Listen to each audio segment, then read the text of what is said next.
Hal sepele yang sering banget para peternak itu abaikan dalam pembuatan kandang, yaitu ini dia bolo, lantai kandangnya. Aku belajar dari pengalaman, kandang yang lama sebelah kanan, dalam 1 tahun aku ganti lantai kandang 2 kali bolo. Bayangin aja, yang namanya ternak itu kalau berak suka-suka hati dia. Jadi yang namanya tai itu di mana-mana ya kan. Ketika kita perbaiki lantai kandangnya, ya udah otomatis kita genggam erat itu yang namanya tai. Udah lengket, bau, basah, belendir pula. Maka dari itu modalnya aku fokusin buat lantainya aja udah. Ya minimal 2 tahun 1 kali lah ya. Ya maklum, kita kan peternak kecil jadi modalnya dikit. Kalau yang duitnya banyak kayak anaknya Raja Fir'aun, ya pakai besi, pakai emas juga nggak apa-apa, boleh-boleh aja. Berhubung ini channel peternak masyarakat bawah, ya cuman bisa bagi-bagi info, belum bisa bagi-bagi duit. Jadi di video ini nanti aku spill pembuatannya dari nol sampai jadi dan teknik simple supaya kita tidak repot-repot masukin kepala kita ke kolong kandang buat bersihin kotoran. Pakai bahan yang simple dan murah banget. Jadi kita nggak perlu repot-repot bikin proposal, ngajuin dana, minta sama Raja Fir'aun. Tapi berhubung aku nggak punya temen, jadi nanti di videonya aku sambil curhat bolo. Kan kalau curhat di dunia nyata belum tentu teman kita mau dengerin juga ya kan.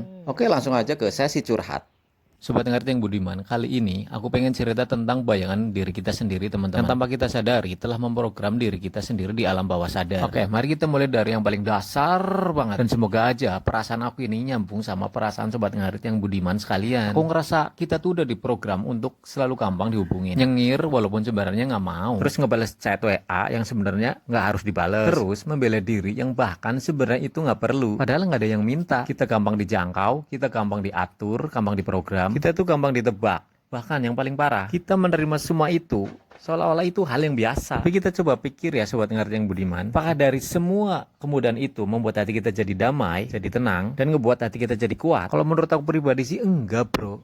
Kita malah jadi kayak boneka loh, yang terus-terusan bereaksi terhadap gerak-gerik. Kalau ada omongan atau kata-kata atau suatu fenomena di sekitar kita lah bro, orang-orang akan gampang membaca kita dan mengatur kita dengan mudah bro. Iya nggak sih kalau kita kayak begitu bro? Dan ketika mereka tahu kalau kita itu gampang kepengaruh, kok mereka tuh kayaknya orang-orang malah makin menekan kita. Ternyata kita harus sadari bro, di dunia ini tuh banyak banget orang yang jago manipulasi dan manipulatif banget loh. Tapi tenang aja, semua itu nggak bakalan ngefek sama kita asalkan kita sadar diri dan jangan biarin mereka menjangkau diri kita bro. Alhamdulillahnya aku keburu belajar sama Ustadz AI tentang konsep-konsep yang jarang banget orang itu paham, yaitu jangan biarkan diri kita mudah dijangkau. Tolong itu digarisbawahi bro, bukan untuk lari dari masalah tentunya, tapi itu adalah sebuah bentuk dari kekuatan bro, dan kendali penuh akan diri kita sendiri bro. Kita harus sadar diri. Oh iya, aku nggak lagi ngomongin jadi idealis itu jadi bagus, enggak, bukan ke situ arahnya bro. Akan tetapi kita tuh nggak perlu overreaksi gitu, karena kalau kita itu bereaksi berarti kita itu membuka diri. Ketika emosi kita meledak, kita itu terus membela diri, terus terburu-buru menjelaskan alasan tindakan kita sendiri. Justru itu nunjukin sisi lemah kita sebenarnya. Diam itu bukan berarti dingin, bisa jadi itu adalah alat kita. Yang penting jangan diam-diam tak tahu bau. Kalau yang itu mah polusi. Diam aja juga bukan berarti cuek. Pernah lihat orang nggak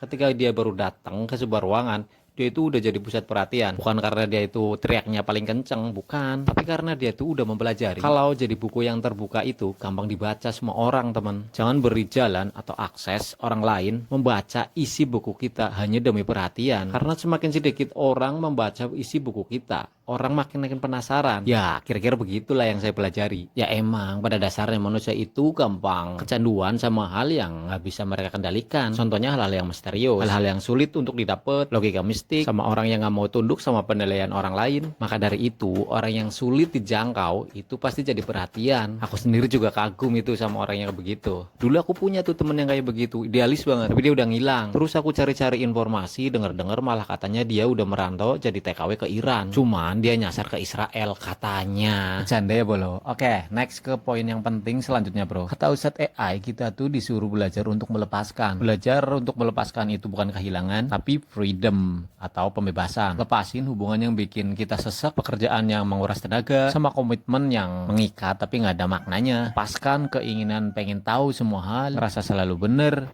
pengen terus diakui, karena itu semua yang bikin kita jadi ketergantungan, dan ketergantungan itu akan menjadi kelemahan kita sendiri. Karena kita butuh pengakuan, kita jadi berisik di tongkrongan, kacor, berisik tapi nggak ada poin. Kalian pernah punya teman kayak begitu nggak? Kalau aku sih nggak punya lah teman yang kayak begitu. Alhamdulillahirobbil alaminnya, teman-teman aku itu on point semua.